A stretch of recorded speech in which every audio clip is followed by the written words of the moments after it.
జగన్కే ఊడిగం చేస్తానంటున్న అంబటి అది ఆ వ్యాఖ్యలు ఎవరి కొంప ముంచుతుందో. ఇక వివరాల్లోకి వెళ్ళినట్లయితే ముద్రగడ పద్మనాభం సారీ పద్మనాభరెడ్డి గారు, ఎందుకంటే ఆయనే మార్చుకున్నారు కాబట్టి మరలా ఆయన మరణించిన తర్వాత మనం పేరు మారిస్తే కరెక్ట్గా ఉండదు. సరే, ఆయన సంస్మరణ సభ ఆ వేదిక ఎటుదారి తీసింది అంటే సామాజిక వర్గం.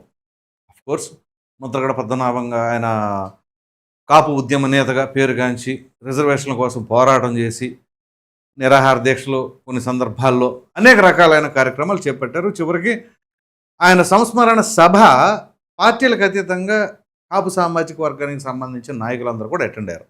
అక్కడ వరకు బాగానే ఉంది. కానీ డిఫరెంట్ వర్షన్స్, ఒక్కొక్క నాయకుడు ఒక్కొక్క తరహా, మళ్ళీ పార్టీలు ఒకటే కానీ భిన్నమైన అభిప్రాయాలు వెలగక్కుతూ ఉన్నారు. ఏమిటంటారు? సరే, ముందుగా ఇక్కడ ఎవరెవరు ఏ తరహాలో మాట్లాడుతున్నారు అనే దానికంటే ప్రధానంగా అంబటి రాంబాబు కావచ్చు, పేర్ని నాని కావచ్చు, గుడివాడ అమర్నాథ్, వీళ్ళు ఒక పంథాలో మాట్లాడుతూ ఉంటారు. అంటే జగనే సర్వస్వం మాకు అనే తరహాలో. తప్పేం లేదు, వాళ్ళ నాయకుడిని వాళ్ళు అభిమానిస్తారు, ఆ రకంగా భావిస్తున్నారు.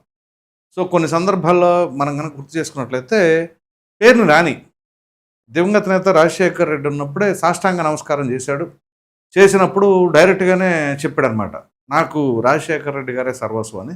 ఆ తదనంతరం జగన్మోహన్ రెడ్డి గారి నాయకత్వంలో పనిచేస్తూ ఉన్నారు. అయితే ఒక TV9 ఇంటర్వ్యూలు అనుకుంటా ఇదే పేరు నన్ను ఏమన్నారంటే రాజశేఖర్ రెడ్డి గారి కొడుకు కాబట్టి నేను అభిమానిస్తాను అన్నారు. ఓకే, రైట్, ఇది ప్రీవియస్గా ఉన్నాయి, జస్ట్ రిమైండింగ్ కోసం. ఇప్పుడు అంబటి రాంబాబు చేసిన వ్యాఖ్యలు ఎటువంటి దుమారాన్ని లేపాయి అనేది కూడా వివరించే ప్రయత్నం చేస్తాం. ముందుగా ఈయన ఏం మాట్లాడారో ఒకసారి విందాం. వైసీపీ నుంచి ఆకులు కానీ మరొకరు కానీ ముఖ్యమంత్రి అయ్యే అవకాశం లేదు. మమ్మల్ని ఆ కోరికలో మమ్మల్ని సపోర్ట్. సో వైసీపీ నుంచి కాపులు కానీ వేరే సామాజిక వర్గం నుంచి కానీ ముఖ్యమంత్రి అయ్యే అవకాశమే లేదు. Right, perfect. ఎందుకంటే అది ఒక ప్రాంతీయ పార్టీ, ఆ పార్టీ అధ్యక్షుడు ఎవరైతే వాళ్ళే ముఖ్యమంత్రిగా ఉంటారు, ముఖ్యమంత్రి అభ్యర్థి ఒకవేళ గెలిస్తే ముఖ్యమంత్రి, అది పరిస్థితి. అయితే మరి వీరు పదే మాట్లాడేది ఏంటి అంటే పవన్ కళ్యాణ్ గారిని ఉద్దేశించి కావచ్చు, పలు సందర్భాల్లో మాట్లాడేది చంద్రబాబు నాయుడికి ఊడిగం చేస్తున్నాడని అని చెప్పేసి ఈయన మాట్లాడుతూ ఉంటారు కదా. సో ఒక పార్టీ అధినేతగా పవన్ కళ్యాణ్ ఆయన ఉన్నారు, కాకపోతే పొత్తులో భాగంగా వెళ్ళినప్పుడు ఎవరో ఒకళ్ళు సాక్రిఫైస్ చేయాలి. దానికి మాత్రం వీళ్ళు ఇష్టాన రీతిగా వీళ్ళు మాట్లాడేయచ్చు ఎదుటి వాళ్ళని. వీళ్ళు మరి అదే సామాజిక వర్గం, కానీ వీళ్ళు మాత్రం లేదు సీఎం అభ్యర్థిగా కాపులు ఎవరు రారు ఉండరు అనే తరహాలో మా పార్టీలో చెప్తుంది. ఎందుకంటే ఇటీవల కొంతకాలంగా ఒకవేళ జగన్మోహన్ రెడ్డి ఏమైనా కాపులను ఏమైనా సీఎం చేస్తాడా అని చెప్పేసి చాలామందిలో ఈ యొక్క అనుమానాలు ఏం కాదులే కానీ అది ఒక అపోహ అనుకోండి. అయితే అది బలంగా ఎందుకు వినిపించారంటే కౌంటర్ అటాక్, వైసీపీ మీద కానీ జగన్మోహన్ రెడ్డి గారి మీద కానీ కౌంటర్ అటాక్ కోసం అది ప్రయత్నాలు జరిగింది. దానిలో రాజకీయ ఎత్తుగాళ్ళు అనుకోవాలి. అయితే ఇక్కడ ఎందుకు అంటున్నారంటే వీళ్ళు మాట్లాడే మాటల వల్లే అటువంటి కౌంటర్ అటాక్లు పడినాయి. సరే, ఇంకా ఏం మాట్లాడితే విందాం. కాపు కులం కోసమే పుట్టినటువంటి వ్యక్తిని కాదు, కాపు కులం కోసమే రాజకీయాలు చేస్తున్న వ్యక్తిని కాదు. రైట్, ఇది మాట మీద స్టిక్ ఆన్ అయి ఉండాలి. నేను కాపు కులం కోసం రాజకీయాలు చేస్తున్న వ్యక్తిని కాదు అన్నప్పుడు కాపు టైగర్ అని జగన్మోహన్ రెడ్డి ఎందుకు అన్నాడు? అప్పుడే అనాలి కదా, నేను కాపుల కోసం కాదన్నా, నీ కోసం ఉన్నానన్నా, మన పార్టీ కోసం ఉన్నానన్నా, నువ్వేందన్నా కాపులు కన్ఫైన్ చేస్తావు అని అప్పుడే అనాలి. ఆయన అప్పుడు కాపు టైగర్ అన్నాడా లేదా, ఈయన అంతకంటే ఇంకొంచెం ఎక్కువగా అంతకుముందు కంటే యాక్టివిటీస్ పెరిగినాయి. ఆ యాక్టివిటీస్లో భాగంగానే ఈ మధ్య కొంచెం నోరు బారేసుకోవడం కావచ్చు, పోలీసుల పైన దురుసుగా వ్యవహరించడం కావచ్చు, ఇవన్నీ జరుగుతూ ఉన్నాయి. సో చూద్దాం. ఇంకా కోసం ఎవరినో ముఖ్యమంత్రి చేయడం కోసం ప్రయత్నం చేసేటువంటి ప్రయత్నాలు మంచిది కాదు. నా జీవితాంతం రాజశేఖర రెడ్డి గారి కుటుంబాన్ని, జగన్మోహన్ రెడ్డి గారిని నేను మోస్తాను. ఎవరికో ఈయనేమో జీవితాంతం మోస్తానంటున్నాడు. ఆయన వైసీపీ ఎమ్మెల్సీ, ఈయన వైసీపీకి సంబంధించిన మాజీ మంత్రి. ఇప్పుడు తోట త్రిమూర్తులు మాట్లాడేదేమో ఎవడికో ఊడిగం చేయడానికి ఎట్లాగా మా కాపులే సీఎంగా ఉండాలి అని చెప్పి ఈయన కూరుకుంటా ఉన్నాడు. ఓకే, అలా అనుకున్నప్పుడు పవన్ కళ్యాణ్ గారు పార్టీ పెట్టినప్పుడు మరి సామాజిక వర్గానికి సంబంధించి ఈయనేమో సామాజిక వర్గం గురించి మాట్లాడుతాం, ఈయనేమో జగన్మోహన్ రెడ్డి గారి గురించి మాట్లాడుతారు. సో సరే, ఈయనంటే జగన్మోహన్ రెడ్డి గారి దగ్గర ఉండిపోతుంది. తోట త్రిమూర్తులు కూడా, తోట త్రిమూర్తులు కావచ్చు, మిగతా కాపు సామాజిక వర్గం అని అనేవాళ్ళందరూ కూడా పవన్ కళ్యాణ్ గారి దగ్గరికి వచ్చి మనందరం కూడా గట్టిగా ఫైట్ చేద్దాం, ఇంకా మన సామాజిక వర్గానికి సంబంధించిన దాంట్లో వేరే వాళ్ళు ఎవరైనా వేరే పార్టీలో ఉన్న వాళ్ళని కూడా తీసుకొచ్చే ప్రయత్నం చేద్దాం, కానీ గట్టిగా మనమే ప్రయత్నిద్దాం, పోటీ చేద్దాం, నిలబడదాం అని చెప్పేసి వీళ్ళందరూ వచ్చి మాట్లాడితే అది వేరుగా ఉండేది. సామాజిక వర్గం గురించే మాట్లాడుతూ ఉంటారు, మరి అదే సామాజిక వర్గానికి సంబంధించిన నాయకుడిని టార్గెట్ చేస్తూ ఉంటారు. ఎలా పాసిబుల్ ఉంటుందండి?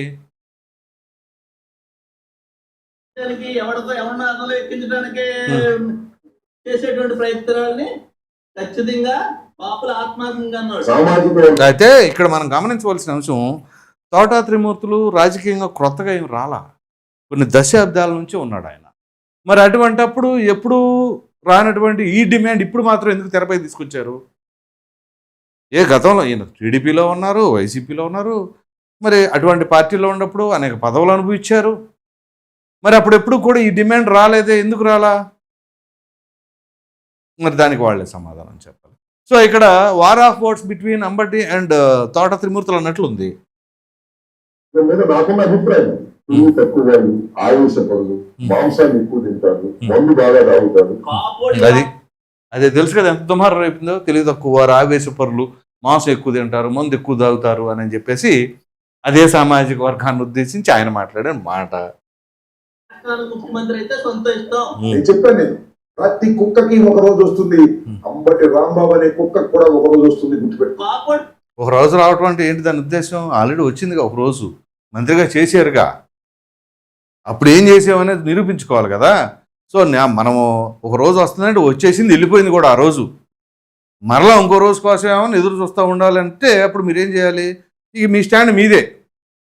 అంబటి రాంబాబు గారు, మీరు అటువంటి అప్పుడు ఎప్పుడు కూడా గుర్తుంచుకోండి, పవన్ కళ్యాణ్ గారిని ఉద్దేశించి మూడిగాలు, చెంచాగిర్లు ఇలాంటి మాటలు మీరు మాట్లాడటానికి అనర్హులు. మీరు కానీ, పేరు నాని కానీ, గుడివాడ అమర్నాథ్ కానీ, మీరు ఎవరైనా సరే మీరు మాట్లాడాలి అని అంటే అంత దమ్ముగా, ధైర్యంగా పవన్ కళ్యాణ్ గారిని ఉద్దేశించి ఏది ఏమైనా నువ్వు సీఎం అభ్యర్థి అయితే బాగుండదు, లేదా కాపులందరూ తాకట్టు పెడతాం అని కనుక మీరు మాట్లాడదలుచుకున్నప్పుడు, మీరు సీఎం అభ్యర్థి అయినప్పుడు, మీరు ఏ పార్టీలో అయితే ఉన్నారో ఆ పార్టీలో మీరు సీఎం అభ్యర్థి అయినప్పుడు మీకు అర్హత ఉంటుంది.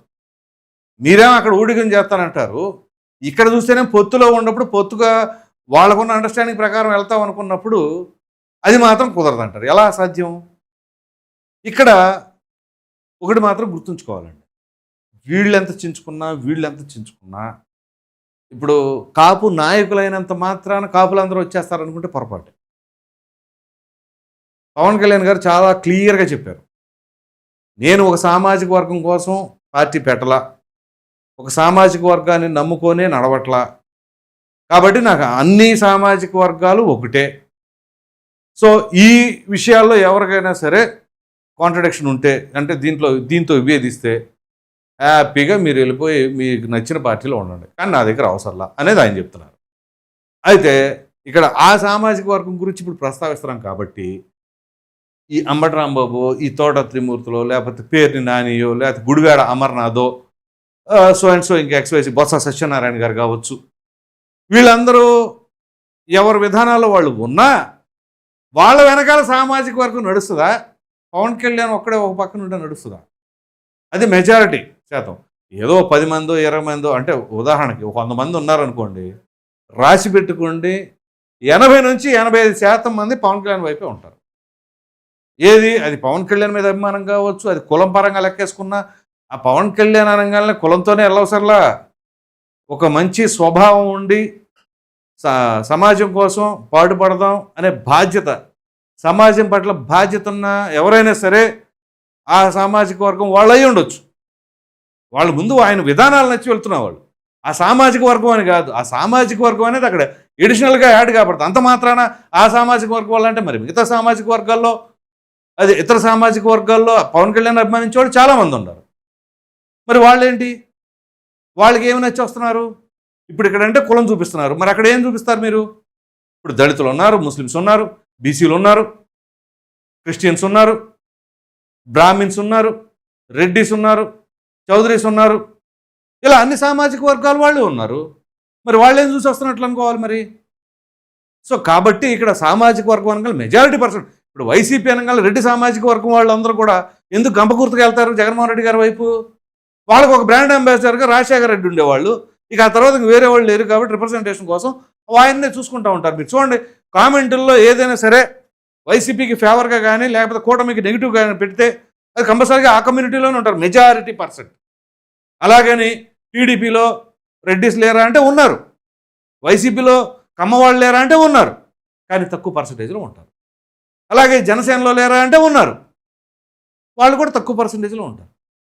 సో వాళ్ళ సొంత సామాజిక వర్గానికి సంబంధించిన వాళ్ళు కొంచెం ఎక్కువగా ఉండవచ్చు.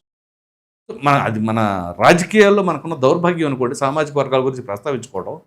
కానీ తప్పట్లా ఈ పెద్ద స్థాయి నాయకులే ఈ రకంగా సామాజిక వర్గాల గురించి ఎలా పడితే అలా మాట్లాడుకుంటూ ఉంటుంటే మనం రాష్ట్రానికి ఏం చేస్తున్నాం, ప్రజలకు ఏం ఒరగబెడుతున్నాం అన్నప్పుడు సామాజిక వర్గాల గురించి ఎత్తమాకండి, దయచేసి ఎత్తమాకండి.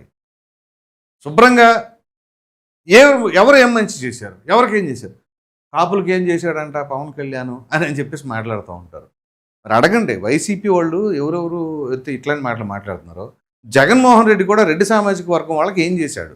ఏదో చుట్టూ ఉన్న నలుగురికి కాకుండా చాలామంది రెడ్డి సామాజిక వర్గానికి సంబంధించిన నాకు తెలిసిన వాళ్ళు ఉన్నారు, నాకు ఫ్రెండ్స్ ఉన్నారు, వాళ్ళు బాధపడతా ఉంటారు, మేము నష్టపోయాం, మేము ఇబ్బంది పడ్డాం అని చెప్పేసి. సో ఇట్లా అనేక రకాలుగా ఉంటాయి. కానీ ఇక్కడ వీళ్ళు చెబుతున్నది ఏంటి అంటే ఇప్పుడు భిన్న స్వరాలు. కాపు సామాజిక వర్గం నుంచి ఎవరు వచ్చినా సపోర్ట్ చేస్తూ ఉంటారు. మరి 2019లో మరి పవన్ కళ్యాణ్ సీఎం అభ్యర్థి, మరి అప్పుడు వీళ్ళందరూ ఏం చేశారో ఎటు వెళ్ళారో తెలియదు. మరి అప్పుడు పవన్ కళ్యాణ్ గారిని అటు భీమవరంలోను ఇటు గాజువాకలోను ఓటమిపాలైన తర్వాత మళ్ళీ అవహేళన చేసేలాగా మాటలు ఇవన్నీ ఎవరు చేశారు? సొంత సామాజిక వర్గం. పైగా జగన్మోహన్ రెడ్డి ఏ రకంగా వీళ్ళని వాడుతున్నాడు అనే సంగతి వీళ్ళు రియలైజ్ అయ్యారు, కానీ ఏమి చేయలేని పరిస్థితి. ఇప్పుడు పేరు నాని ఏ రకంగా పవన్ కళ్యాణ్ గారి పైన కామెంట్స్ చేస్తూ ఉంటాడు. అరే అధికారంలోకి వచ్చిన తర్వాత ప్రతిసారి ప్రెస్ మీట్ పెడతాం, పవన్ నాయుడు అని మాట్లాడతాం, లేకపోతే పవన్ కళ్యాణ్ అని మాట్లాడతాం, ఇక అనేక రకాలైన వ్యాఖ్యలు.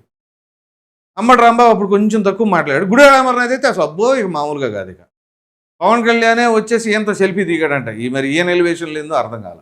ఇప్పుడు అసలు ఈయన పరిస్థితి ఏంటో, ఈయన ఎక్కడ ఉన్నాడు కూడా ఎవరికి తెలియదు. మళ్ళీ ఇప్పుడు ఈయన మహిళా హోంమంత్రి అయినటువంటి వంగలపూడి అనిత గారిని ఉద్దేశించి వ్యక్తిత్వ హననాలు, బాడీ షేమింగ్లు అవి మాట్లాడుతూ ఉంటాం.